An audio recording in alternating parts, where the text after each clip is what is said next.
সন্ত ৰামপাল গুৰু মহাৰাজ হৈছে এনে এজন মহাপুৰুষ যিজনে নিজৰ সত্য ভক্তি তত্ত্ব জ্ঞান কৰুণা আৰু সেৱাৰ বলত সমাজত এক নতুন আদৰ্শ বলবৎ কৰিছে।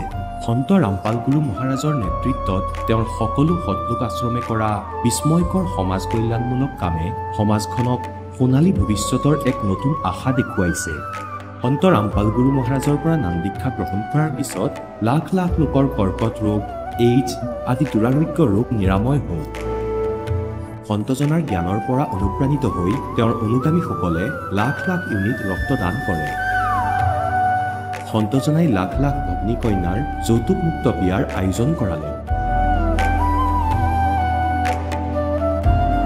সন্তজনাই লাখ লাখ মানুহক ড্ৰাগছ আসক্তিৰ পৰা মুক্ত কৰিলে। কোটি কোটি ধ্বংসপ্ৰাপ্ত পৰিয়াল শান্তিত লাগিল। সন্তজনাৰ আশ্ৰমত সমাৱেশৰ সময়ত বিনামূলীয়া চকুৰ চিকিৎসা আৰু দন্ত চিকিৎসাৰ ব্যৱস্থা কৰা হয়। সন্ত ৰামপাল গুৰু মহাৰাজৰ দ্বাৰা পৰিৱেশ সুৰক্ষাৰ উদ্দেশ্যে সময়ে সময়ে বৃহৎ পৰিসৰত বৃক্ষৰোপণ কৰা হয়। সন্তজনাই আৰ্তজনক তাৎক্ষণিক সকাহ দিবলৈ এম্বুলেন্স সেৱা আৰম্ভ কৰিছে। সন্তজনাই তেওঁৰ অনুগামীসকলক তেওঁলোকৰ শৰীৰ দান কৰিবলৈ অনুপ্ৰাণিত কৰে, যাতে মানৱতাৰ সেৱা আৰু চিকিৎসা ক্ষেত্ৰত উন্নতি কৰিব পৰা যায়। সন্ত ৰামপাল গুৰু মহাৰাজৰ সকলো আশ্ৰমত প্ৰতিদিনে বিনামূলীয়া ধৰ্মভোজৰ আয়োজন কৰা হয়, য'ত প্ৰতিবাৰেই প্ৰতিটো জাতি প্ৰতিটো ধৰ্মৰ মানুহে একেলগে বহি ভোজন কৰে।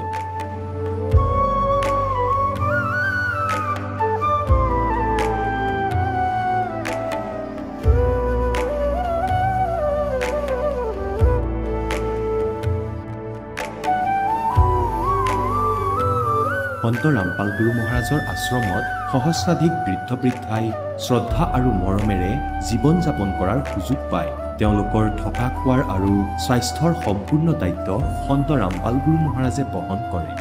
অনাথ শিশুৰ বাবে সন্ত ৰামপাল গুৰু মহাৰাজৰ সকলো আশ্ৰম বিশেষ বৰদানতকৈ কম নহয়, য'ত তেওঁলোকক শিক্ষা সংস্কাৰ আৰু ভৱিষ্যতৰ বাবে উন্নত সুবিধা প্ৰদান কৰা হয়।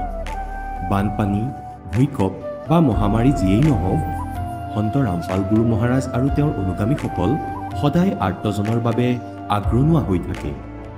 কোভিড মহামাৰীৰ সময়ত সন্ত ৰামপাল গুৰু মহাৰাজৰ আশ্ৰমৰ পৰা কোটি কোটি লোকক খাদ্য ঔষধ আৰু জীৱন ৰক্ষক সামগ্ৰী যোগান ধৰা হৈছিল। দুখীয়াক সকাহ কৰাই হওক বা যিকোনো শোষিত বা নিপীড়িত শ্ৰেণীৰ অধিকাৰ আৰু মৰ্যাদাৰ বাবে যুঁজ দিয়াই হওক, সন্ত ৰামপাল গুৰু মহাৰাজে সদায় তেওঁলোকৰ সকলো ন্যায্য দাবী চৰকাৰৰ ওচৰলৈ লৈ গৈছে আৰু তেওঁলোকক উপযুক্ত ন্যায় প্ৰদানৰ ক্ষেত্ৰত গুৰুত্বপূৰ্ণ ভূমিকা পালন কৰি আহিছে। সমাজত আধ্যাত্মিক আৰু সামাজিক মূল্যবোধৰ প্ৰতি সজাগতা অনাৰ প্ৰতিটো পদক্ষেপতে সন্ত ৰামপাল গুৰু মহাৰাজ মানৱতাৰ প্ৰকৃত সেৱক হিচাপে প্ৰমাণিত হৈছে। সন্ত ৰামপাল গুৰু মহাৰাজৰ জীৱনে আমাক শিকাইছে যে প্ৰকৃত সেৱা সেইটোহে যিটো নিস্বাৰ্থভাৱে কৰা হয়।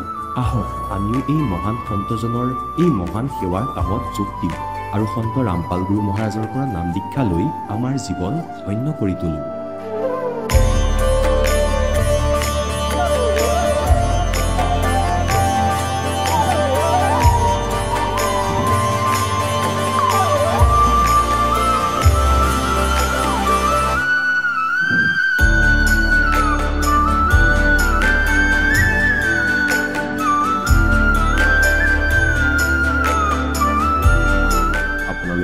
পৰিয়ালৰ সৈতে সৎলোক আশ্ৰমলৈ আন্তৰিকতাৰে আমন্ত্ৰণ জনোৱা হয়।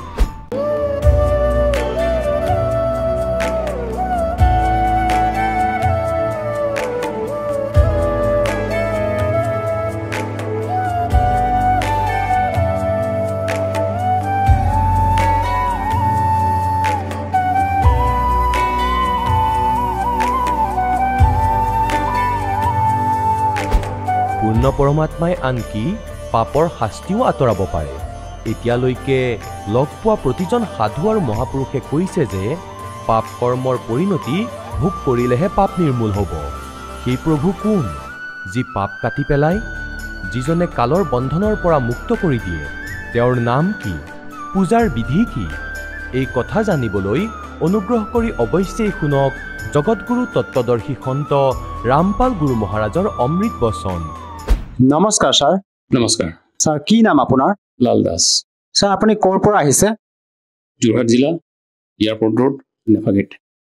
ছাৰ আপুনি সন্ত ৰামপাল গুৰু মহাৰাজৰ পৰা নাম দীক্ষা কেতিয়া লৈছিল 2017-19 মাৰ্চত তেখেতৰ পৰা নাম দীক্ষা লোৱাৰ আগতে আপুনি কেনে ধৰণৰ ভক্তি সাধনা কৰিছিল আমি হনুমানৰ পূজা কৰিছিলোঁ হনুমানৰ মন্দিৰ বনাইছিলোঁ নেফাকে তিনিআলিত আৰু তেওঁৰ ভক্তি কৰিছিলোঁ আপুনি হনুমানৰ পূজা কৰিছিল হনুমানক ভগৱান মানি আপুনি ভক্তি সাধনা কৰি আছিলে সেই সাধনা আপুনি কিমান বছৰ ধৰি কৰি আছিল সৰুৰ পৰা কৰিছিলোঁ যেতিয়াৰ পৰা জনা পূজা হ'লো তেতিয়াৰ পৰা কৰি আছিলোঁ হনুমানক ভগৱান মানি পূজা কৰি থকা সত্ত্বেও আপুনি সন্ত ৰামপাল গুৰু মহাৰাজৰ শৰণলৈ কিয় আহিব লগা হ'ল আমাৰ ভৰা দোকানবিলাক আছিলে ভৰা দোকানত এজন মানুহ আহিলে বিহাৰৰ পৰা সেই মানুহজনে মোক পুথি এখন দিলে জ্ঞান গংগা সেই পুথিখন মই নপঢ়িলোঁ থৈ দিলোঁ ওপৰত তাৰপাছত তেওঁ মোক এদিন ক'লে যে আপুনি সৎসংগ চাওক মোবাইলতো আহে আৰু টিভিতো আহে আপুনি সৎসংগ চাওক মই চাবলৈ সময় নাই কেলৈ মই দোকানত থাকোঁ বিজি হৈ থাকোঁ আৰু বিজি সময়ত মই ক'তনো সেইবিলাক চাব পাৰিম সেইকাৰণে মই তেওঁ ক'লে মই চাব নোৱাৰোঁ মোক আপুনি জোৰ নকৰিব তাৰপাছত তেওঁ ক'লে যে এদিনাখন মই হনুমান পূজা কৰিবলৈ যাওঁতে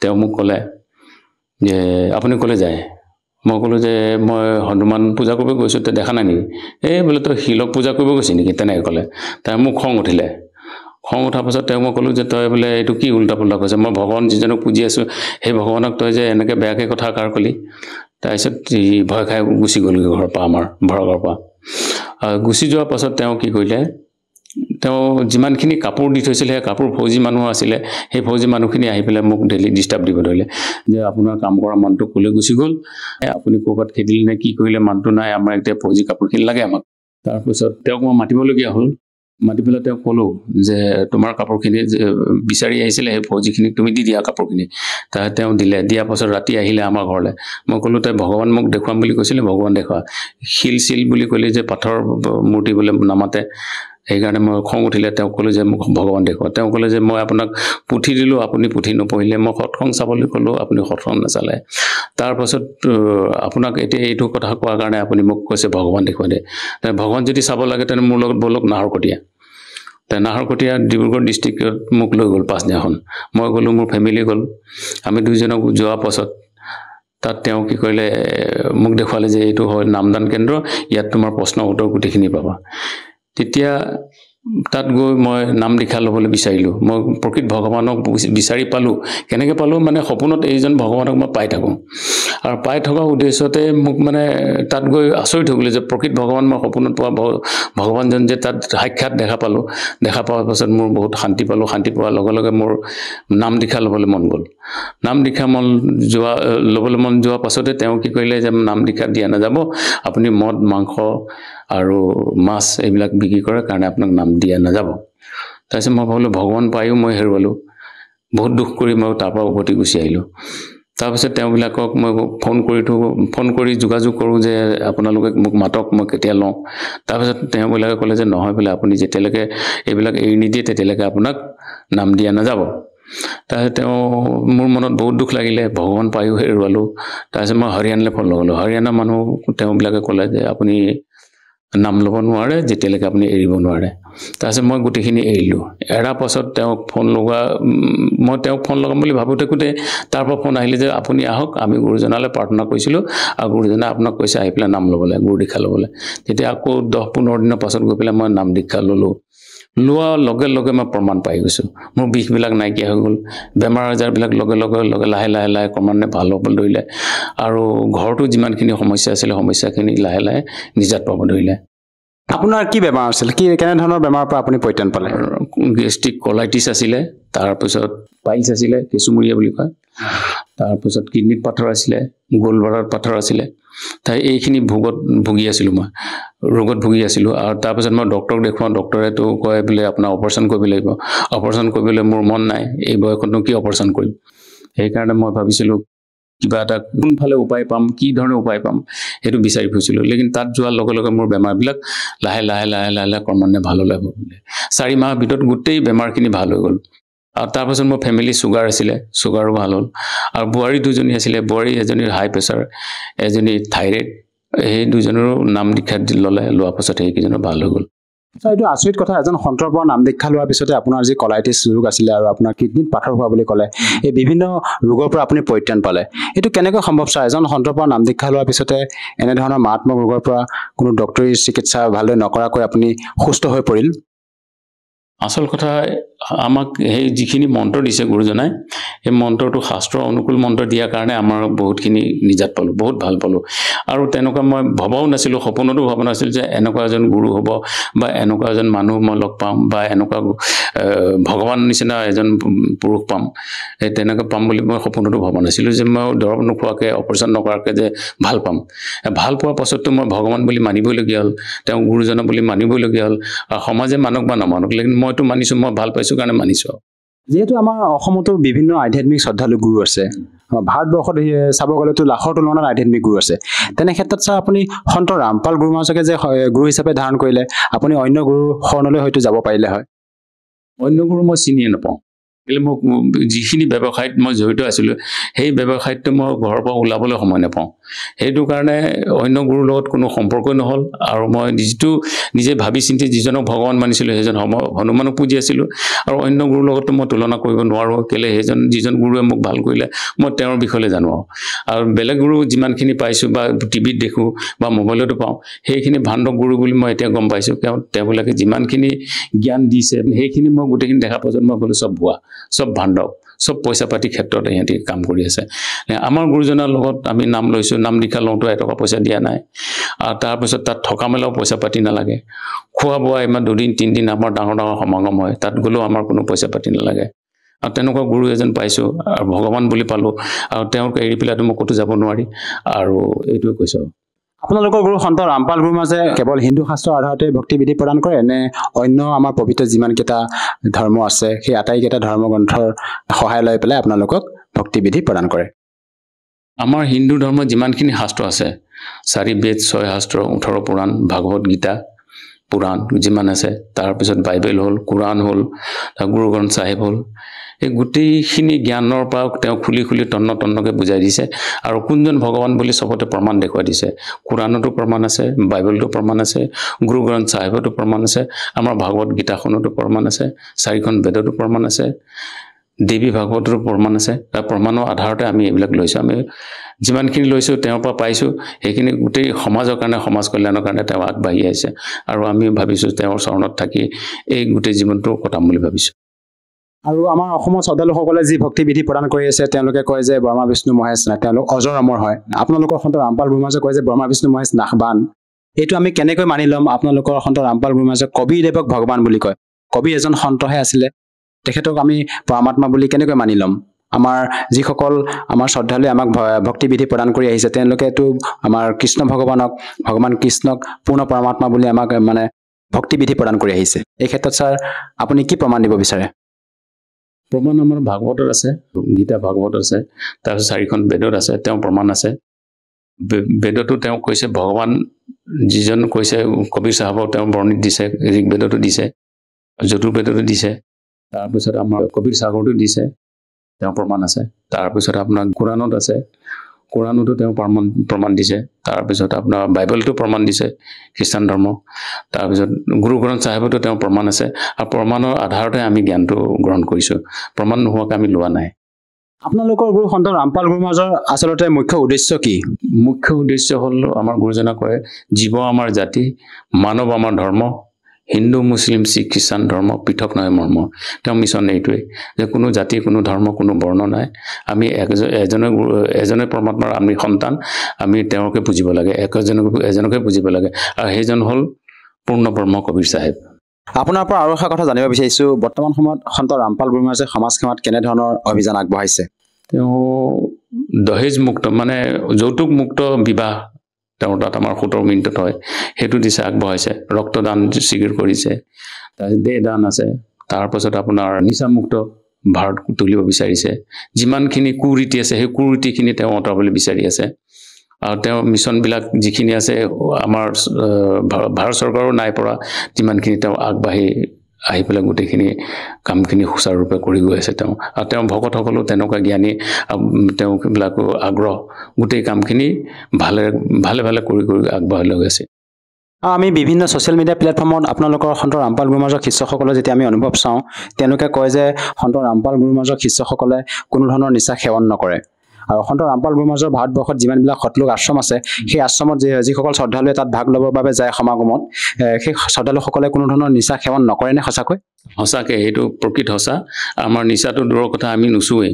কোনোবাই যদি চিগাৰেট চুবলৈ দিয়ে বা আনিবলৈ দিয়ে আমি সেইবিলাকো নুচুও আৰু নাখাওঁ, বা আমাক চুবলৈও অধিকাৰ নাই। কেলৈ? সেইখিনি নিচাযুক্ত বস্তু খোৱাটো আৰু চুই দিয়া, লোকলৈ দিয়াটো আমাৰ অপৰাধ হয়। কেলৈ অপৰাধ হয়?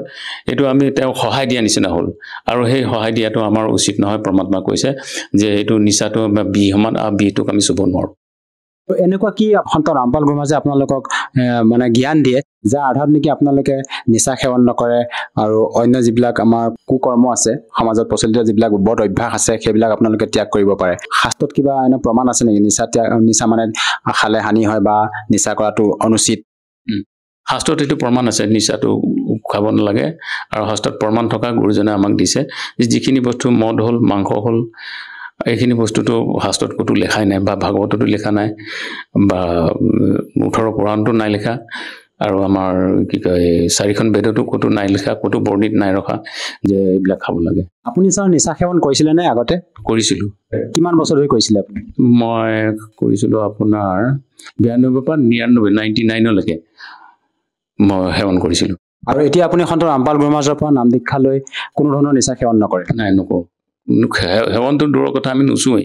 বৰ্তমান যি আপুনি সাধনা কৰি আছে, এই সাধনাৰ দ্বাৰা আপোনাৰ কোনো ধৰণৰ তেনেকুৱা সমস্যাৰ সৃষ্টি হোৱা নাই? নাই হোৱা। যেতিয়াৰ পৰা গুৰু দীক্ষা ল'লোঁ তেতিয়াৰ পৰা কোনো সমস্যা নাই। ঘৰত পইচা পাতি নাটনি আছিলে, সেইখিনিও ভাল হ'ল। বহুতখিনি ধাৰ আছিলে, 30 লাখ মান টকা মোৰ গাত ধাৰ লাগি আছিলে। এটা কেছ এটাত ফচি আছিলোঁ, সেইখিনি কেছটো মুকলি হ'ল। এতিয়া ধাৰখিনি মাৰিব পাৰিলোঁ, আৰু ঘৰত এতিয়া ইমানেই শান্তি যে কি ক'ম, তাৰ স্বৰ্গৰ নিচিনা আমাৰ ঘৰ হৈ আছে। সঁচাকৈ ছাৰ, আপুনি সন্ত ৰামপাল গুৰু মহাৰাজৰ পৰা নাম দীক্ষা লৈ যি ভক্তি সাধনা কৰি আছে, তাৰ দ্বাৰা আপুনি বিভিন্ন প্ৰকাৰে লাভ পাইছে। যিসকল দৰ্শকে আপোনাক আজি টিভি স্ক্ৰীণত প্ৰত্যক্ষ কৰি আছে, আপোনাৰ অনুভৱ চাই আছে, সেই দৰ্শকসকলক আপুনি কি বাৰ্তা দিব বিচাৰে? বাৰ্তাটো মই দিব পৰাটো মোৰ কেপাচিটি নাই, তেওঁ পৰমাত্মাই দিয়াব, গুৰুজনাই দিয়াব।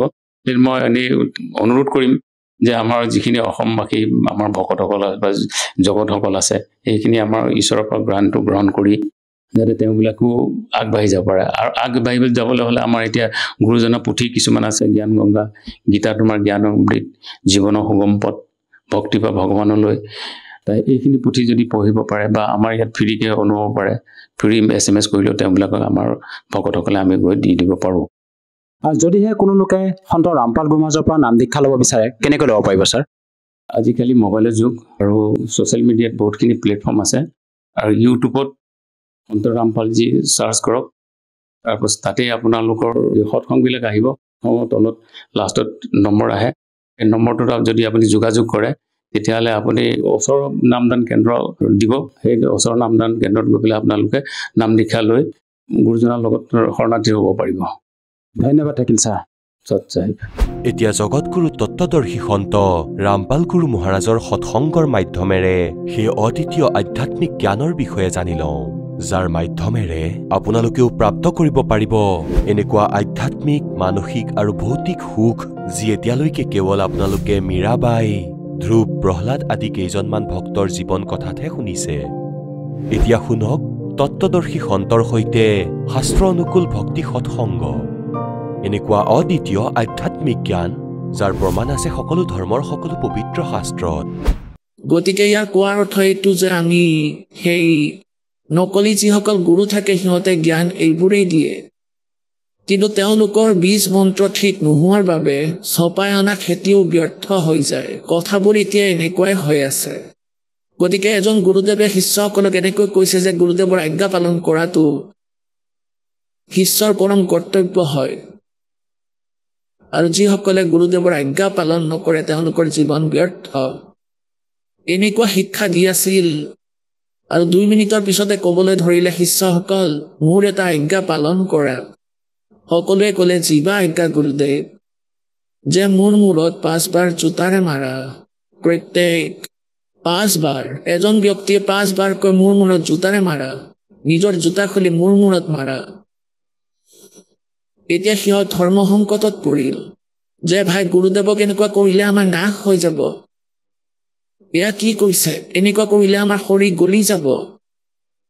গুৰুদেৱক হাত উঠোৱা মানে ভগৱানৰ ওপৰত হাত উঠোৱা, আৰু যদি গুৰুদেৱৰ বচন নামানে তেতিয়াও কথা বেয়া হ'ব। তেতিয়া এনেকৈ মোক তল কৰিলে। গুৰুদেৱে ক'লে কি হ'ল? মই কৈছিলোঁ যে যিসকলে গুৰুদেৱৰ আজ্ঞা পালন নকৰে সিহঁতৰ জীৱন ব্যৰ্থ, গতিকে যদি মোৰ কথা নুশুনা তেন্তে ঘৰলৈ যোৱা। এজন ভগত উঠিল, নিজৰ জোতা খুলি গুৰুদেৱৰ সন্মুখত বহি গ'ল। গুৰুদেৱ নিজৰ আসনত বহি আছিল। শিষ্যজনে তলত বহি নিজৰ মূৰতেই টপ টপকৈ মাৰিলে। সন্তজনে ক'লে যে চতুৰালি নকৰিবা, মই মোৰ মূৰৰ কথা কৈছিলোঁ, তোমাৰ নহয়।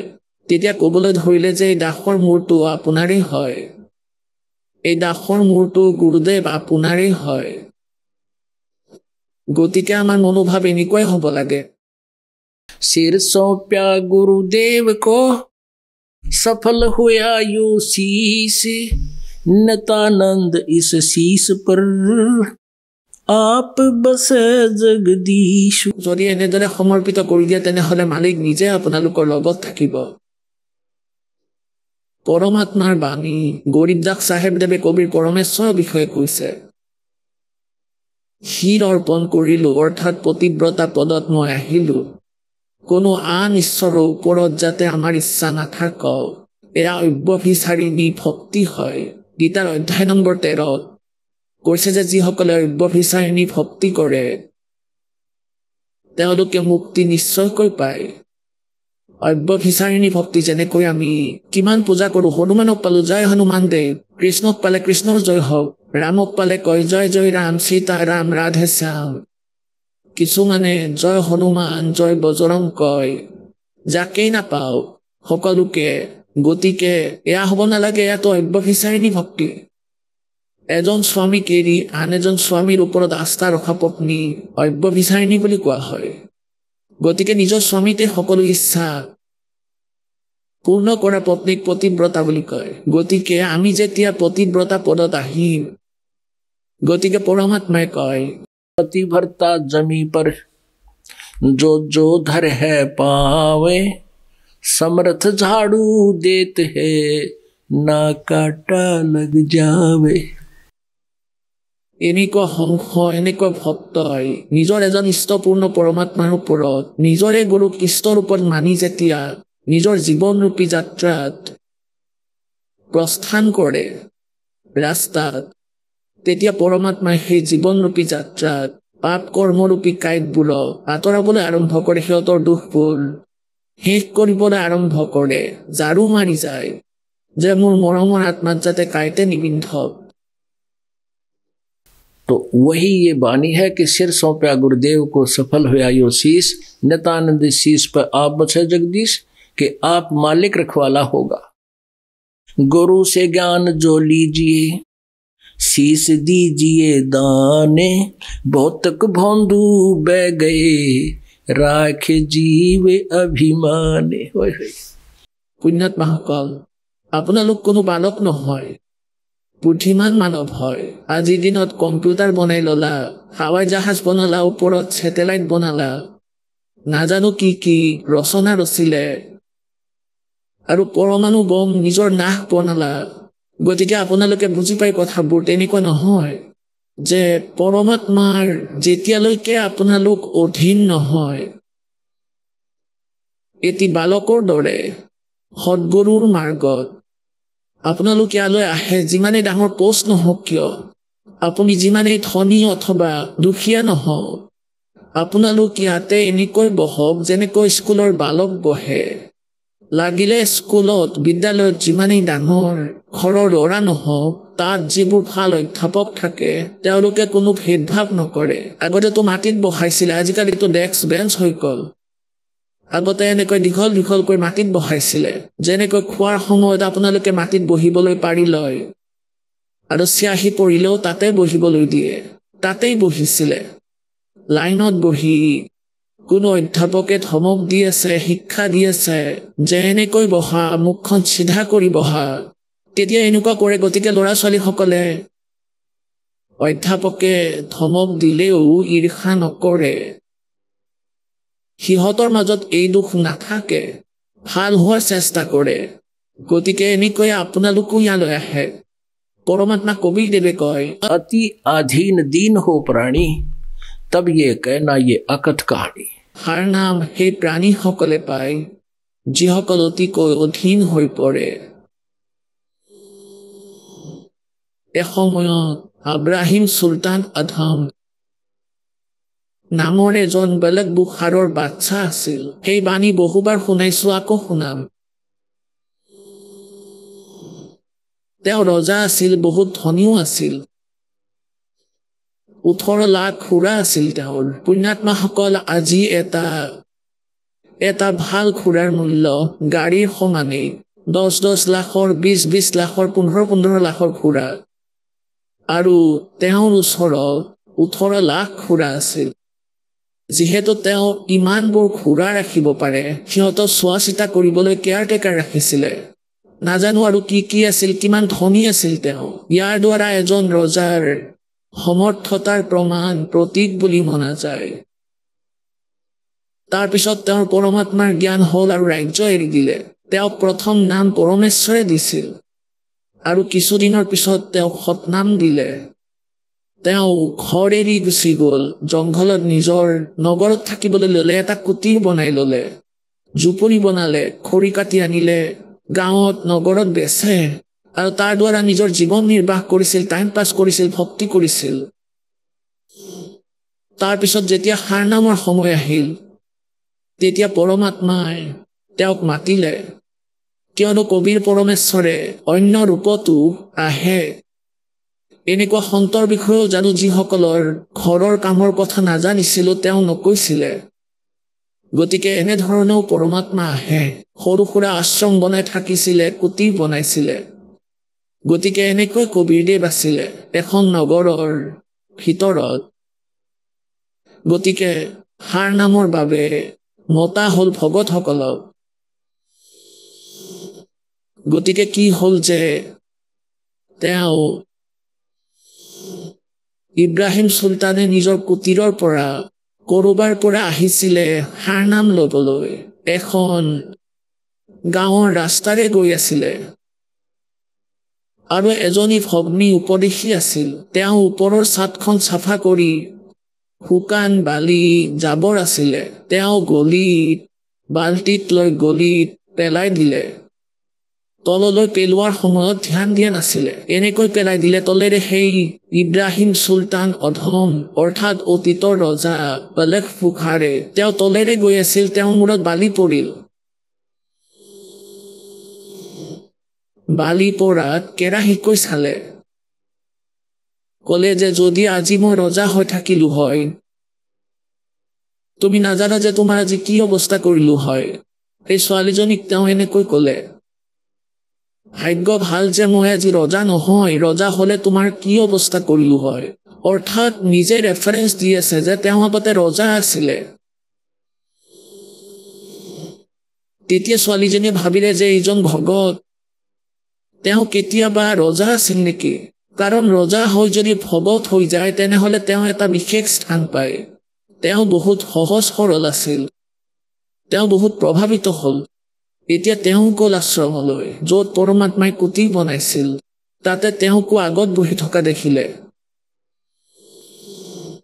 তাৰপিছত তেওঁক দেখি গুৰুদেৱক সুধিলে, গুৰুদেৱ, সন্মুখত বহি থকাজন ভগত নেকি? ক'লে, হয় পুত্ৰী, ভগত। তেওঁ ৰজাও আছিল নেকি? মহাৰাজদেৱে ক'লে যে হয়, বলখ চহৰৰ ৰজা আছিল। যিহেতু পৰমাত্মা অন্তৰ্যামী আছিলে, তেওঁ গম পাইছিলে। পুত্ৰী, কি হ'ল, কিয় সুধিলা? যে মহাৰাজদেৱ, মই এনেকৈ ওপৰত চাফা কৰি থাকোতে বালি ওলাইছিলে আৰু সেয়া তলত পেলালো। চাফা কৰি চাদৰ পৰা তলেৰে এওঁ আহিছিলে, এওঁৰ গাত পৰিল। মোৰ ভুল হ'ল বুলি ক্ষমাও খুজিছিলো, মই দেখা পোৱা নাছিলো। তেওঁ ক'লে যে ভাগ্য ভাল মই আজি ৰজা হৈ থকা নাই, নহলে নাজানো আজি কি অৱস্থা কৰিলো হয়। ক'লে যে এনেকৈ কৈছে? তেওঁ ক'লে, হয় এনেকৈ কৈছে। কিছু সময়ৰ পিছত পৰমাত্মাই মাতিলে যে আহা, যিসকল হাৰ নামৰ প্ৰাৰ্থী হয় আহা। তেওঁ আহি ক'লে যে মহাৰাজদেৱ, এই দাসক কৃপা কৰক, নাম দিয়ক, হাৰ নামৰ দয়া কৰক। ক'লে, ভাই, এতিয়াও তুমি ৰজা হৈ আছা, দাস হোৱা নাই। যেতিয়া তুমি দাস হৈ যাবা পুত্ৰ, তেতিয়াহে তোমাক হাৰ নাম দিম। আৰু এবছৰৰ পিছত এই তিথিতে আহিবা, অমাৱস্যা অথবা পূৰ্ণিমা বুলি কৈছিলে। তেওঁ গুচি গ'ল। এতিয়া তেওঁ ভাবিবলৈ ধৰিলে যে গুৰুদেৱে কেনেকৈ কৈ দিলে যে মই ৰজা হৈ আছো, নিশ্চয় মোৰ কিবা ত্ৰুটি আছে। বহুত কান্দিলে আৰু দুই এজন ভকতে নাম পাই গ'ল, হাৰ নাম পাই গ'ল, এজন দুজনে। তেতিয়া তেওঁ দুখ লাগিল যে ভগৱান মোৰ কি ত্ৰুটি থাকি গ'ল। 1 বছৰলৈকে তেওঁ বহুত অনুভৱ কৰি থাকিল আৰু কান্দি থাকিল। গুৰুদেৱৰ ওচৰলৈ আহিছিল, কিন্তু হাৰ নামৰ বাবে সেইদিনাহে প্ৰাৰ্থনা কৰিব লাগিব, আনদিনা নহয়। সেইদিনো আহি গ'ল 1 বছৰ পিছত।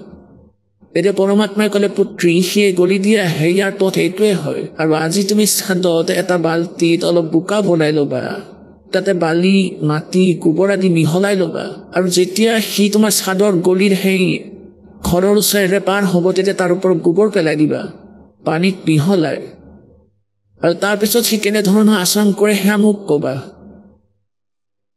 সেই ছোৱালীজনীয়ে সেইদিনা ৰাতিপুৱাই মিশ্ৰণ বনাই বহি থাকিলগৈ।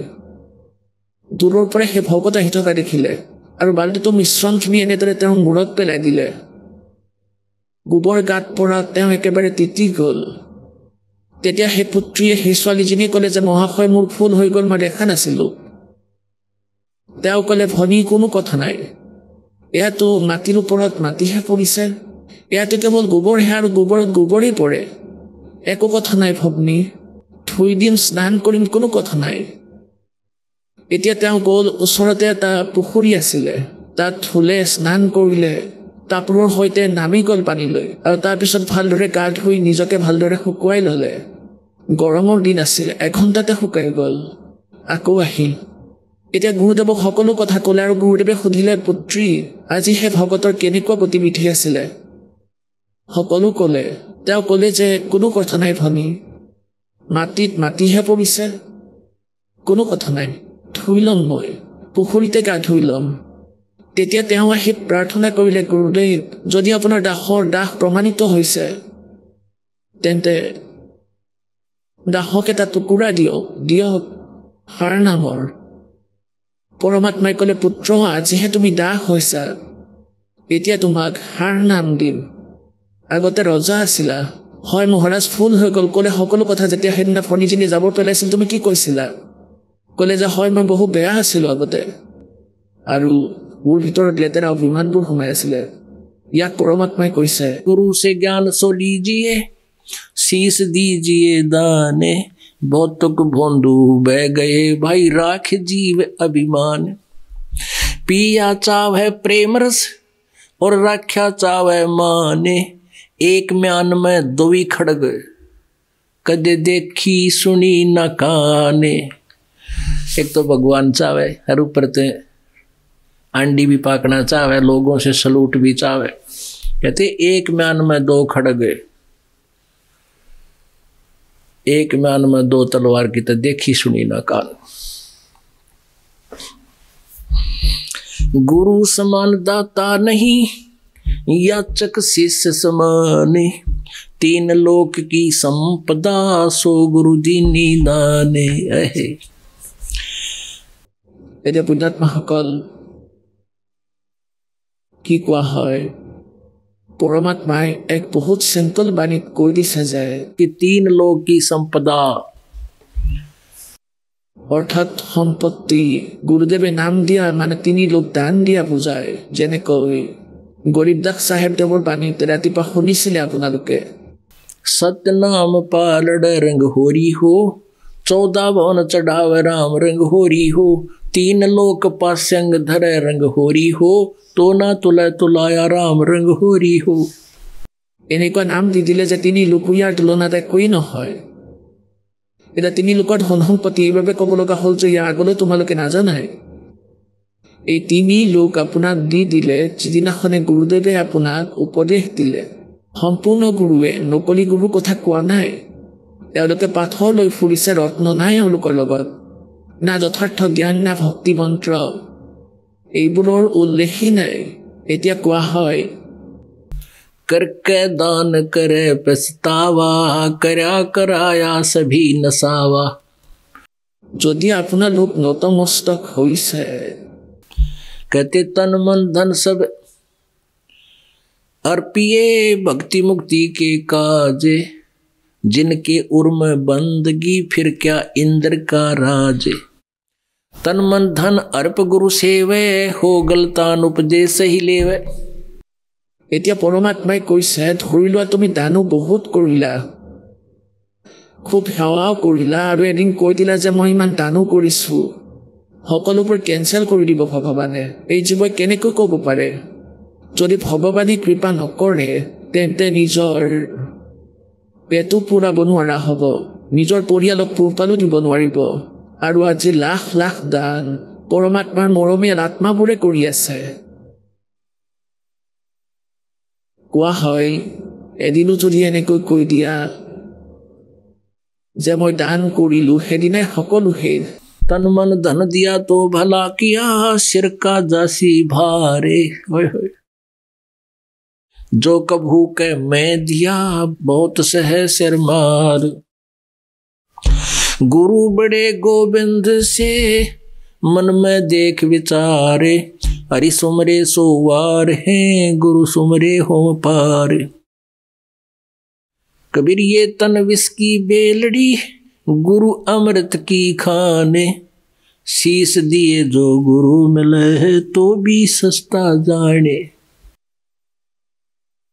এতিয়া পুণ্যাত্মাসকল বিচাৰ কৰিবা, এইবোৰ সাধাৰণ গীত নহয়, এয়া কোনো গায়কে বনোৱা গান নহয়, এয়া চিনেমাৰ কাহিনী বনোৱা নাই কোনেও, এয়া ভগৱানে কোৱা অমৃত বচন। এয়া সেই সচিদানন্দ ঘন ব্ৰহ্মৰ বাণী, য'ত গীতাৰ অধ্যায় নম্বৰ 4 শ্লোক নম্বৰ 32 যাৰ বিষয়ে কৈছে ব্ৰহ্মণে মুখে পৰমেক্ষৰ ব্ৰহ্মৰ মুখ কমলেৰে যি উচ্চাৰিত। এতিয়া পুণ্যাত্মাসকল বিচাৰ কৰিবা, এইবোৰ সাধাৰণ গীত নহয়, এয়া কোনো গায়কে বনোৱা গান নহয়, এয়া চিনেমাৰ কাহিনী বনোৱা নাই কোনেও, এয়া ভগৱানে কোৱা অমৃত বচন। এয়া সেই সচিদানন্দ ঘন ব্ৰহ্মৰ বাণী, য'ত গীতাৰ অধ্যায় নম্বৰ 4 শ্লোক নম্বৰ 32 যাৰ বিষয়ে কৈছে ব্ৰহ্মণে মুখে পৰমেক্ষৰ ব্ৰহ্মৰ মুখ কমলেৰে যি উচ্চাৰিত। सात दीप नौ खंड में गुरु से बड़ा ना कोई, करता करे न कर सके हे गुरु करे सो होए। আন কোনো গুৰুতো নাই এই পৃথিৱীত, সঁচা বুলি মানি লওক, এয়া অভিমান নহয়, সত্য কথা। হয়তো স্বয়ং পৰমাত্মা আহিছিল কবীৰদেৱ, আৰু তেওঁৰ চৰণলৈ যিয়ে আহিছে তেওঁলোকক লাভ দিছিলে, যিসকল ভ্ৰমিত হৈ আছিল কতো লাভ পোৱা নাছিল। নিজৰ বিষয়ে পৰমাত্মাই স্বয়ং কৈছে, कबीर पर्वत पर्वत में फिरा कारण अपने राम, राम जैसे संत मिले जिन सारे सब काम। যেতিয়া কবীৰদেৱৰ পৰাই সকলোৱে সুখ লাভ কৰিলে, আন কতোৱে এই লাভ পোৱা নাছিলে, গতিকে তেওঁ ভগৱান আছিল। আৰু আমি ভগৱানক আন ঠাইত বিচাৰি আছো, ভগৱানে নিজৰ ওপৰতে উদাহৰণ দিছে। गुरु बड़े गोविंद से, কাৰণ সেই সময়ত গোবিন্দ মনা হৈছিলে বিষ্ণু ভগৱানক। বিষ্ণুদেৱৰ সন্মুখতো নতমস্তক কৰিলে, সকলো আৰতি স্তুতি কৰিলে, একো লাভেই নহ'ল, কৰ্মৰ প্ৰাৰব্ধৰ দণ্ডৰ নাশ নহ'ল, দুখ। তেতিয়া কবীৰদেৱৰ ওচৰত আহি নাশ হ'ল। তেতিয়া ভকতসকলে কৈছিলে, হে ভগৱান, মইতো ভগৱানক পূজা বহুত কৰিছোঁ, কিন্তু আপোনাৰ শৰণলৈ আহি আপোনাক সমৰ্পিত হৈহে মই সুখ প্ৰাপ্ত কৰিলোঁ। গতিকে পৰমাত্মা তেওঁ নিজেই মালিক আছিলে। तो क्या कहते हैं, गुरु बड़े गोविंद से मन में देख विचार। এয়া বিচাৰ কৰক আপোনালোকে, মই গুৰুদেৱ হওঁ, আপোনালোকৰ গোবিন্দতকৈ ডাঙৰ। गुरु बड़े गोविंद से मन में देख विचारे, हरि सुमरे सोवार है गुरु सुमरे होए पार। গতিকে পুণ্যাত্মাসকলে এটা এটা বাণীৰ বহুত গভীৰ বিচাৰ আছে, অৰ্থ আছে। फिर परमात्मा ने कहा, सात दीप नौ खंड में गुरु से बड़ा ना कोई, करता करे न कर सके गुरु करे सो होवे। এতিয়া গুৰুদেৱক ইমান মহত্ব দি আছে পৰমাত্মাই, কাৰণ আগলৈ দাসক পঠিয়াব খুজিছিল। আৰু এই দাসত আপোনালোকে পৰমাত্মা কবীৰদেৱৰ তুল্যই আস্থা ৰাখিব লাগিব, নহ'লে পুণ্যাত্মাসকল পাৰ হ'ব নোৱাৰিব। আৰু যি পুণ্যদান আপোনালোকে কৰিব সেয়া গুড একাউণ্টত লিখা যাবই। আৰু সেয়াটো আপোনালোকে পাব, কাৰণ যিহেতু कहते हैं कबीर कमाई आपने कदे ना निष्फल जा, 7 समुंदर आडे पड़े हुआ मिले अगाऊ आ। कबीर राम कृष्ण से कौन बड़ा, तिन्हों भी गुरु कीने, 3 लोक के वे धनी भाई गुरु आगे अधीन। এতিয়া যেনেকৈ সেই সময়ত প্ৰায়ভাগ হিন্দু ধৰ্মৰ লোক মালিকৰ সৈতে জড়িত আছিল কবিৰদেৱৰ সৈতে, তেওঁ কৈছিলে যে ৰামকৃষ্ণতকৈ কোনো ডাঙৰ নহয়, আপোনালোকে ভগৱান বুলি মানে আপোনালোকৰ দৃষ্টিকোণেৰে চিন্তাৰে তেওঁলোকেও গুৰু ধৰিছিল। শ্ৰীকৃষ্ণদেৱে সন্ত দুৰ্বাসাদেৱক গুৰু ধৰিছিল, আধ্যাত্মিক গুৰু। সন্দীপনীদেৱ শ্ৰীকৃষ্ণদেৱৰ অক্ষৰ জ্ঞানৰ গুৰু আছিলে, যেনেকৈ টিচাৰ থাকে, আৰু আধ্যাত্মিক গুৰু দুৰ্বাসাদেৱ আছিল। আৰু শ্ৰীৰামচন্দ্ৰদেৱৰ আধ্যাত্মিক গুৰু বশিষ্ঠ ঋষিদেৱ আছিলে। राम कृष्ण से कौन बड़ो, तिन्हों भी गुरु कीने, 3 लोक के वे धनी गुरु आगे अधीन। राम कृष्ण बढ़ते पुर राजा, 3 गुरु बंद कीन निज काजा। अब कहते हैं जो गुरु बिन माला फेरते, गुरु बिन देते दान, गुरु बिन दोनों निष्फल है चाहे पूछो वेद पुराण। कबीर हर सेवा युग 4 है, गुरु सेवा पल एक, तास 75 ना तोले है संतन किया विवेक। কৈছে যে গুৰুদেৱৰ পূজা মাত্ৰ মুহূৰ্তৰ এক মুহূৰ্তৰ বাবে কৰাও। পূজা মানে পৰমাত্মাৰ নাম লওক আৰু তেওঁৰ অনুসাৰে এটা ক্ষণো যদি আপোনালোকে সাধনা কৰে আৰু তোমালোকৰ এজন ভগৱানৰ 4 যুগলৈকে কৰি থাকিলেও সেই এক ক্ষণৰ সেৱাৰ তুলনাত সেয়া সমান নহয়। আপোনালোকক কি কৈছিলো, सतनाम पालड़ रंग होरी हो, 14 लोक चढ़ाव राम रंग होरी हो, 3 लोक पासे अंग धरे रंग होरी हो, तो ना तुला तुलोया राम रंग होरी हो।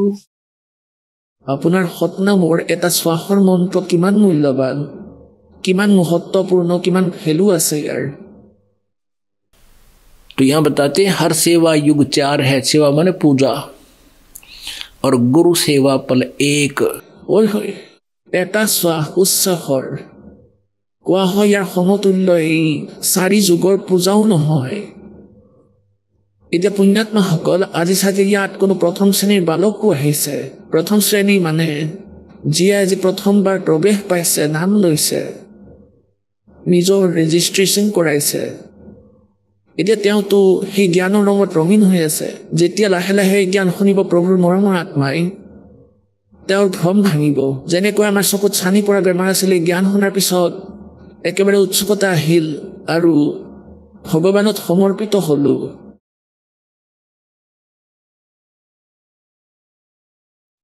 পৰমাত্মাৰ সদগুৰু মহিমাৰ বিষয়ে কিমান কৈছে।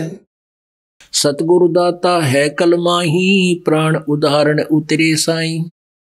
सतगुरु दाता दीन दयालम, यम किंकर के तोड़े जालम। सतगुरु दाता दया कराही, अगम दीप से सोचल आही। ঋগ্বেদ মণ্ডল নম্বৰ 9 আৰু সূক্ত নম্বৰ 86 মন্ত্ৰ 26 আৰু 27। ঋগ্বেদ মণ্ডল নম্বৰ 9 আৰু সূক্ত নম্বৰ 82 মন্ত্ৰ 1, 2 আৰু 3। ঋগ্বেদ মণ্ডল নম্বৰ 9 সূক্ত নম্বৰ 20 আৰু মন্ত্ৰ নম্বৰ 1। ঋগ্বেদ মণ্ডল নম্বৰ 9 সূক্ত নম্বৰ 96 মন্ত্ৰ 16 পৰা 20লৈকে আৰু বহুতো মন্ত্ৰ আছে। গতিকে ইয়াত প্ৰত্যক্ষভাৱে তেওঁলোকৰে অনুবাদ আছে। এই দাসে যদি অনুবাদ কৰে তেনেহ'লে নামানে, ভাল আত্মাবোৰক মানিবলৈ নিদিয়ে, কয় ৰাম পালে সংস্কৃত নাজানে। আৰু তেওঁলোকেই কৰা অনুবাদৰ লগত দাসে আপোনালোকক মুখামুখি কৰাই আছে। তাত স্পষ্ট কৰা আছে যে কবিৰ দেৱ হয় কবিৰ চাহেব, কবিৰ পৰমাত্মা। সেই অমৰ পুৰুষ ওপৰত তৃতীয় মুক্তি ধামত থাকে, বিৰাজমান আছে, আৰু তাৰ পৰা গতি কৰি জ্ঞান দিবলৈ এজন সদগুৰু তত্ত্বদৰ্শী সন্তৰ ভূমিকা কৰিবলৈ তাৰ পৰা গতি কৰি আহে আৰু নিজৰ মৰমীয়াল আত্মাবোৰক জ্ঞানেৰে তৃপ্ত কৰে। তেওঁ কবিৰ বাণীৰ মাধ্যমেৰে অমৃত বাণী কয়। আৰু সেই ঋষিৰ ৰূপত প্ৰকট হৈ সন্তৰ ৰূপত প্ৰকট হৈ সেই ঋষিকৃত সেই ঋষিৰ দ্বাৰা কোৱা হোৱা অমৃত বাণী তেওঁৰ বহুত বেছি অনুগামী হৈ যায় সেই মালিকৰ যেতিয়া তেওঁ আহে লাখৰ সংখ্যা তেতিয়া তেওঁলোকৰ বাবে সেই অমৃত বাণী অমৃতৰ তুল্য সুস্বাদু হয় তেওঁলোকে বৰ ভাল পায় এতিয়া তেওঁ কি কৰিছে গৰীবদাস চাহেবদেৱে সেই সকলো বেদৰ সাৰমৰ্ম লগতেই কৈ আছে सतगुरु दाता दया कराही अगमदीप से सोचल आही অগম মানে আগৰ লোকৰ পৰা আন লোকৰ পৰা গতি কৰি আহে सतगुरु बिना पंथ नहीं पावे सतगुरु मिले तो अलख लखावे ओह सतगुरु बिना पंथ नहीं पावे আৰু পৰমেশ্বৰ দেৱেও কয় কবি পৰমেশ্বৰ দেৱেও কয় भाई गुरु बिन काहु न पाया ज्ञान जो थोथा बुस छड़े किसाना गुरु बिन वेद पढ़े जो प्राणी समझे न सार रहे अज्ञानी सतगुरु साहेब एक शरीरा গৰীবদাস চাহেবদেৱৰ দিব্য দৃষ্টি মালিকে খুলি দিছিল তেওঁৰ ভিতৰত সেই জ্ঞান ফিট কৰি দিছিল সেই অন্তঃকৰণৰূপী কম্পিউটাৰত এতিয়া গৰীবদাস দেৱেও সেই একেই মহিমাকে গাইছে কবি পৰমেশ্বৰ দেৱৰ सतगुरु साहेब एक शरीरा सतगुरु बिना ना लागे तीरा सतगुरु बाण विहंगम मारे सतगुरु भव सागर से तारे सतगुरु बिना न पावे पेंडा हूठ हाठ गढ़ लीजे केंडा सतगुरु दर्द बंद दरवेसा जो मन कर है दूर अंदेशा सतगुरु दर्द बंद दरबारी उतरे साहेब सोन अधारी ओए होए সেই পৰমাত্মা একেবাৰে ওপৰত শূন্য লোকৰ আটাইতকৈ ওখ স্থানত থাকে আৰু তাৰ পৰা অৱতীৰ্ণ হৈছে এজ ইট ইজ সশৰীৰে আহে सतगुरु साहेब अंगना दूजा ये सरगुण वे निर्गुण पूजा गरीब निर्गुण सरगुण एक है दूजा ब्रह्म विकार निर्गुण साहेब आप है सरगुण संत विचार सतगुरु बिना सुरत नहीं पाटे खेल मंड्या है सिर के साटे सतगुरु भक्ति मुक्ति के दानी सतगुरु बिना न छूटे खानी मार्ग बिना चलन है तेरा सतगुरु मेटे चमर अंधेरा अपने प्राण दान जो करही तन मन धन सब अर्पण धरही सतगुरु संख कला दर्शावे सतगुरु अर्श विमान बिठावे सतगुरु भवसागर के कोली सतगुरु पार निभावे डोली सतगुरु मादर पिदर हमारे भवसागर के तारण हारे सतगुरु सुंदर रूप अपारा सतगुरु तीन लोक से न्यारा কবি যে বৰদৰে স্বৰূপ আন কাৰোৰে নাছিলে এই পৃথিৱীত सतगुरु परम पदार्थ पूरा सतगुरु बिना ना बाजे तूरा सतगुरु आवा दान कर देवे सतगुरु राम रसायन भेवे सतगुरु पशु मानुष कर डारे सिद्धि देकर ब्रह्म विचारे गरीब ब्रह्म बिना नहीं होते हैं सतगुरु शरणालीन सुबर सोही जानियो सबसे ती अधीन अब क्या बताया कि सतगुरु पशु मानुष कर डारे এতিয়াতো প্ৰথমে মনুষ্যৰ পৰা যেনেকৈ আমি প্ৰথমে যেতিয়া নাম লোৱা নাছিলোঁ তেতিয়া পশুৰ কৰ্ম আৰু আমাৰ কৰ্মৰ মাজত কোনো পাৰ্থক্য নাছিল আকৌ কৈছে যে সদ্গুৰু যি হয় নিজৰ নামৰূপী সিদ্ধি মানে সেই শক্তিৰে নিজৰ শক্তিৰে নাম প্ৰৱেশ কৰাই যেনেকৈ চিৰিঞ্জৰ দ্বাৰা ঔষধ ইনজেকশ্যনৰ মাধ্যমেৰে শৰীৰত প্ৰৱেশ কৰোৱা হয় যি শুদ্ধ ঔষধ হয় মেডিচিন তেতিয়া সি নিজৰ ক্ৰিয়া কৰে গতিকে এনেকৈ সদ্গুৰুৰ বচন যি গুৰুজীৰ বচন হয় চিৰিঞ্জৰ দ্বাৰা শৰীৰত এনেদৰে আপোনালোকৰ ভক্তি প্ৰৱেশ কৰোৱা হয়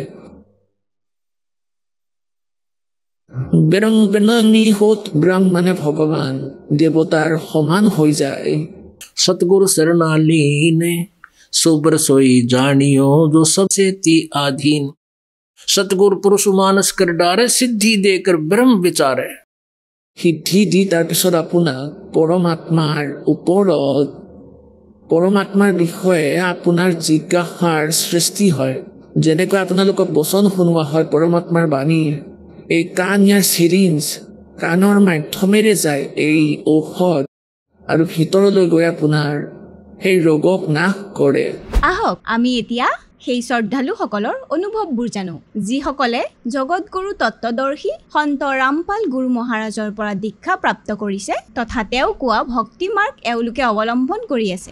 নমস্কাৰ। সত সাহেব। কি নাম আপোনাৰ? পিংকি দাসী। আপুনি ক'ৰ পৰা আহিছে? দিল্লী মঙ্গলপুৰীৰ পৰা। আপুনি সন্ত ৰামপালদেৱ মহাৰাজৰ পৰা নাম দীক্ষা কেতিয়া ল'লে? 27 ডিচেম্বৰ 2000ত। সন্ত ৰামপালদেৱ মহাৰাজৰ পৰা নাম দীক্ষা লোৱাৰ আগত আপুনি কিবা ভক্তি সাধনা কৰিছিলেনে? মই ভক্তি কৰা নাছিলোঁ কিন্তু শ্ৰদ্ধা আছিলে যেনেকৈ চেৰাৱালীৰ ওপৰত শিৱদেৱৰ ওপৰত আৰু আমাৰ মান্যতা আছিল গুগাদেৱৰ ওপৰত। গুগাদেৱ আৰু বাকী তিনিজনৰ ওপৰত কেৱল শ্ৰদ্ধা আছিলে বাকী লেনা দেনা একো নাছিলে। আপুনি সন্ত ৰামপালদেৱ মহাৰাজৰ শৰণলৈ অহাৰ কাৰণ কি আছিলে? সন্ত ৰামপালদেৱ মহাৰাজৰ শৰণত সেইকাৰণে আহিলোঁ যে মোৰ ইমান বেমাৰ আছিলে বহুত বেছি যদি গণিব ধৰোঁ ওপৰৰ পৰা তললৈকে যদি গনাও ধৰক 24 ঘণ্টাই মূৰৰ বিষ আৰু চকুৰে একেবাৰে নেদেখা হৈ গৈছিলোঁ নাক বন্ধও হৈছিলে মানে 25 দিনটো চৰ্দিয়ে হৈ থাকে আৰু 4 দিন ঠিকে থাকে তাৰপিছত মোৰ গোটেই দাঁত লৰি গৈছিলে দাঁতৰ আলুৰ পৰা দাঁত এৰ খাই গৈছিলে মোৰ বুকুটো বিষ আছিলে গলটো বহুত বিষ হৈ আছিলে আঁঠুৰ বিষ হাতৰ বিষ আৰু এই ভৰিত খিৰাৰ ওপৰত খিৰা উঠিছিল মোৰ ইমানে বিষ হৈছিল বহুত বেছি আছিল যদি ৰাতিপুৱা লেট্ৰিন কৰোঁ গধূলিলৈকে বিষ থাকে ইয়াৰ কাৰণে মই ৰুটি খোৱাও কমাই দিছিলোঁ যাতে লেট্ৰিন কমকৈ যাব লগা হয় কিন্তু উলুটাকৈ শৌচ বেছি টান হ'ল শৌচ টান হোৱাৰ বাবে বিষ বেছি হ'ব ধৰিলে ৰাতিপুৱাৰ পৰা গধূলি 4 বজালৈ বিষ নকমিছিলে এই সময়খিনিত ইমান কষ্ট পাইছিলোঁ বহুত বেছি আকৌ মোৰ এই খৰৰ বেমাৰ আছিলে কাৰণ মোৰ দেউতাৰো সেই বেমাৰেই আছিল আৰু বৰদেউতাৰো আৰু মোৰ খুৰাৰো সকলোৰে এই বেমাৰ আছিল আৰু মোৰো এই বেমাৰ হ'ল ইয়াত দাগ আছিলে মোৰ ইমান ডাঙৰ আৰু খুজতি বহুত হৈছিলে আৰু ইয়াতো পানী জ্বলা হৈছিলে আৰু ফুটিও গৈছিলে ইয়াৰ বাবে মই কষ্ট পাইছিলোঁ ঠাণ্ডাৰ দিনততো গোটেই হাততে হৈ গৈছিলে আপুনি কোৱা অনুসৰি আপোনাৰ বহুত বেমাৰ আছিলে গতিকে আপুনি সন্ত ৰামপালদেৱ মহাৰাজৰ পৰা নাম দীক্ষা লোৱাৰ পিছত আপোনাৰ সেই বেমাৰ ভাল হ'লনে?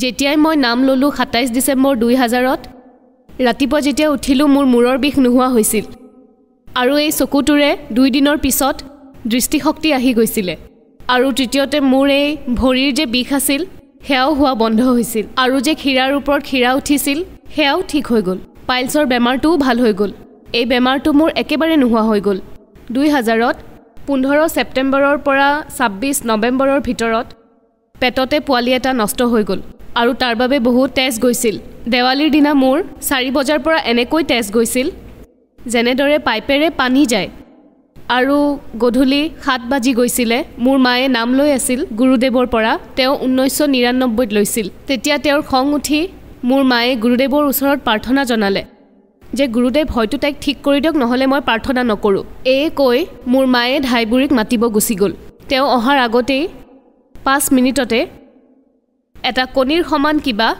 বাহিৰলৈ আহিল গতিকে তাৰপিছত তেজু বন্ধ হৈ গ'ল নহ'লে সেই সময়ত মোৰ মৃত্যু হ'ল হয়েই কাৰণ ইমান তেজ ওলোৱাৰ পিছত কোনেও জীয়াই থাকিব নোৱাৰে তাৰপিছত মই পেৰেলাইজ হৈ গৈছিলোঁ মোৰ এই ৰাজহাড়ডাল ভাঙি গৈছিলে আৰু সেই সময়ত মই 9খন হস্পিটেলত দেখাইছিলোঁ কিন্তু কোনেও বেমাৰটো ধৰিব পৰা নাছিল 6 মাহ মই খোৱাই নাছিলোঁ এই বেমাৰত মই ইমান কষ্ট পাইছিলোঁ না মই পাছফালে মূৰ লগাব পাৰিছিলোঁ না মই বেলেগকৈ শুব পাৰিছিলোঁ মই শুবই পৰা নাছিলোঁ 6 মাহলৈকে মই খোৱা নাছিলোঁ বহি বহিয়ে ৰাতি কটাইছিলোঁ দিনত নিজৰ কাম কৰি ৰাতি বহি কটাইছিলোঁ যেতিয়া নিজৰ ঘৰলৈ গৈছিলোঁ মই বহি থাকোঁতে ৰাতি 2-2:30 মান বজাত এনেকৈ বহি বহি মোৰ শৰীৰ জঠৰ হৈ গৈছিল তেতিয়া মোৰ মা উঠিল 2:30 বজাত ক'লে ঠাণ্ডা পৰিছে কাপোৰ উৰি লোৱা যেতিয়া মোক চুই চালে মই বহুত শীতল পৰি গৈছিলোঁ তেতিয়া মোক তৎক্ষণাত হস্পিটেলত লৈ গ'ল ৰোহটকৰ চিকিৎসকে ইমান ইমাৰ্জেঞ্চি হোৱাৰ পিছতো ভৰ্তি নকৰালে বেজি দিলে আৰু ক'লে ৰাতিপুৱা OPDত আহিবা ৰাতিপুৱা OPDলৈ লৈ গ'ল তাত ডক্টৰসকলে এবাৰ ইফালে এবাৰ সিফালে পঠিয়ালে যেতিয়া শেষত নম্বৰ আহিল তালৈ পঠিয়াই দিলে যে তাইক য'ত পেৰালাইচিছৰ চিকিৎসা হয় তালৈ লৈ যোৱা তাৰপিছত ডক্টৰে চকীত বহুৱাই এনেকৈ ক'লে যে ভৰি উঠোৱা কিন্তু ভৰি নুঠিলে শেষত ক'লে যে তাই এনেকৈ থাকিব তাইৰ শক্তি শেষ হৈ গ'ল এনেকৈ থাকিব 800 টকাৰ ঔষধ লিখি দি দিলে ক'লে তাইক ঘৰত নিয়া এনেকৈ থাকিব তাই ঘৰ অহাৰ পিছত হৃদয়ৰ পৰা যেতিয়া মাতিলোঁ তেতিয়া গুৰুদেৱে ক'লে যে পাৱৰন হস্পিটেলত পঠাই দিয়া তাত যোৱাৰ পিছত তেওঁলোকে তৎক্ষণাত এডমিট কৰিলে যে তাই ঠিক হ'ব সন্ত ৰামপাল দেৱক প্ৰাৰ্থনা কৰিলোঁ যেতিয়া গুৰুদেৱ কৰথা কাণ্ডৰ বাবে ৰোহটাক জেলত আছিলে যেতিয়া প্ৰাৰ্থনা কৰিলোঁ গুৰুদেৱে ক'লে যে এই নাম সঠিকভাৱে জপ কৰিবা আৰু নিজৰ ভক্তি কৰি থাকিবা ঠিক হৈ যাবা আৰু তাৰ পিছত এখন ফটো ইয়াত এইজন ল'ৰা ই পেটত আছিল বেল্ট লগোৱা আছে তেতিয়া এই ল'ৰাজন পেটত আছিল আৰু ডাক্তৰে এইটো কৈছিলে যে মাকে যেতিয়া সন্তান পেটত থকাত সম্পূৰ্ণ আহাৰ নাখায় তেতিয়া সন্তান হয়তো মগজুহীন জন্ম হয় অথবা পেৰালাইজ জন্ম হয় আৰু 9 মাহ মই ইমান ঔষধ খাইছিলোঁ টেবলেট খালোঁ 500 ml 250 ml তাৰ পিছত এই ল'ৰা ঘৰতে জন্ম পালে য'ত নেকি ভগতদেৱে নিজে খানা খুৱাইছিলে বহুৱাই আৰু খুৱাই থৈছিলে মোৰ ইমান সাহস নাছিল যে মই উঠি বহিবও পাৰোঁ তথাপিও গুৰুদেৱৰ দয়াত মই এইটো গম নাপালোঁ যে পেটত সন্তান আছে নে নাই আৰু ঘৰতেই হৈ গ'ল ই নৰ্মেল আৰু ই এতিয়া ইমান বুদ্ধিয়ক পঢ়াত যে সি নিজৰ ভনীয়েককেইটাতকৈ বেছি চোকা পঢ়াত গতিকে এয়া পৰমাত্মাৰেই চমৎকাৰ যি পৰমাত্মাইহে কৰিব পাৰে নহ'লেতো আমি এনেকুৱা পেৰালাইজ অৱস্থাত জন্ম দিয়াটো একেবাৰে অসম্ভৱ মোৰ মৃত্যু নিশ্চিত আছিল এই ল'ৰাটোও মৰিলে হয় আৰু ময়ো মৰিলোহেঁতেন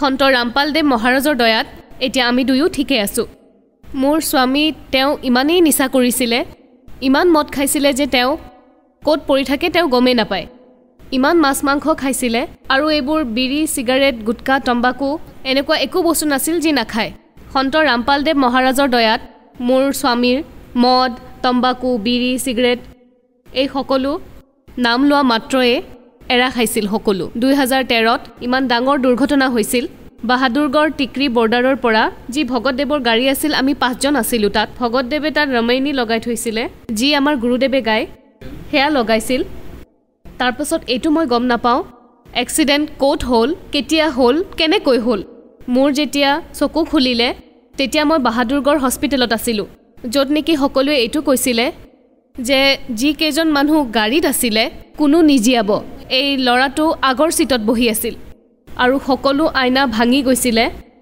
আইনা ভাঙি ওলাই গৈছিল বাহিৰলৈ আগত বহিছিল ই আৰু ইয়াৰ 10 মিনিটতে চেতনা ঘূৰি আহিছিল য'ত নেকি ই ইমান কণ আছিলে যে যদি ইয়াক এক থাপ্পৰো মাৰে নাজানো ক'ত গৈ পৰিব কিন্তু সি এতিয়া ইয়াতেই আছে গুৰুদেৱক যেতিয়া প্ৰাৰ্থনা কৰিছিলোঁ গুৰুদেৱে এইটো কৈছিলে যে এই 5জনো ঠিক হৈ যাব পৰমাত্মাৰ শৰণত আছিলে এওঁলোক নহ'লে 5জনৰে মৃত্যু হ'ল হয় মোৰ ভৰিখন ভঙাই আছে ইয়াত মোৰ লোহা লগোৱা আছে 16ডাল মোৰ এয়া ঔষধ নোখোৱাকৈ ছেট হৈ গ'ল সন্ত ৰামপাল দেৱ মহাৰাজৰ দয়াত ভৰিও নিজে নিজে ঠিক হৈ গ'ল মোৰ স্বামীকো কামৰ পৰা উলিয়াই দিছিলে এইটো কৈছিলে যে তোমাক স্থায়ী নকৰোঁ এনেকৈ থাকা যদি থাকা তেতিয়া তেওঁলোকে কৈছিলে যে কাম এৰি দিম 17জনক কামৰ পৰা উলিয়াই দিছিল সন্ত ৰামপাল দেৱ মহাৰাজক প্ৰাৰ্থনা কৰাত গুৰুদেৱে ক'লে যে পাই যাব আৰু পিছত কেৱল মোৰ স্বামীয়েহে কামটো পালে বাকী কোনেও নাপালে আপুনি সন্ত ৰামপাল দেৱ মহাৰাজৰ পৰা নাম দীক্ষা লোৱাৰ পিছত লাভেই লাভ হ'ল গতিকে আপোনাক যিসকল শ্ৰদ্ধালুৱে চাই আছে বিশেষকৈ সেই কষ্টত থকা মহিলাসকল তেওঁলোকক কি ক'ব তেওঁলোকলৈ এইটোৱে প্ৰাৰ্থনা যে এতিয়া বৰ্তমানত সন্ত ৰামপাল দেৱ মহাৰাজ কবিৰ চাহেবৰ অৱতাৰ হয় স্বয়ং পৰমাত্মা আহিছে যিসকল মা ভনীৰ যাৰ স্বামীয়ে নিচা কৰে যিবোৰ বেমাৰ আছে সন্ত ৰামপাল দেৱ মহাৰাজৰ শৰণত আহিলে সকলো কৰ্ম কাট খাই যায় বেমাৰ কাট খায় আৰু তেওঁলোকো সন্ত ৰামপাল দেৱ মহাৰাজৰ শৰণলৈ আহক আৰু নিজৰ মুক্তি কৰাওক সন্ত ৰামপাল দেৱ মহাৰাজৰ পৰা নাম দীক্ষা কেনেকৈ ল'ব পাৰিম আমাৰ গুৰু সৎসংগ সন্ত ৰামপাল দেৱ মহাৰাজৰ সৎসংগ সাধনা চেনেলত আহে শ্ৰদ্ধাত আহে আৰু তাত তলত শাৰী আহে তাত ফোন নম্বৰ আহে তাত যোগাযোগ কৰক আৰু আপুনি যিখন জিলা অথবা ৰাজ্যত থাকে ফোন কৰক আৰু আপোনাক নামদানৰ ঠাইখনৰ বিষয় কৈ দিব আপুনি তালৈ গৈ নামদান ল'ব পাৰে ধন্যবাদ সৎ সাহেব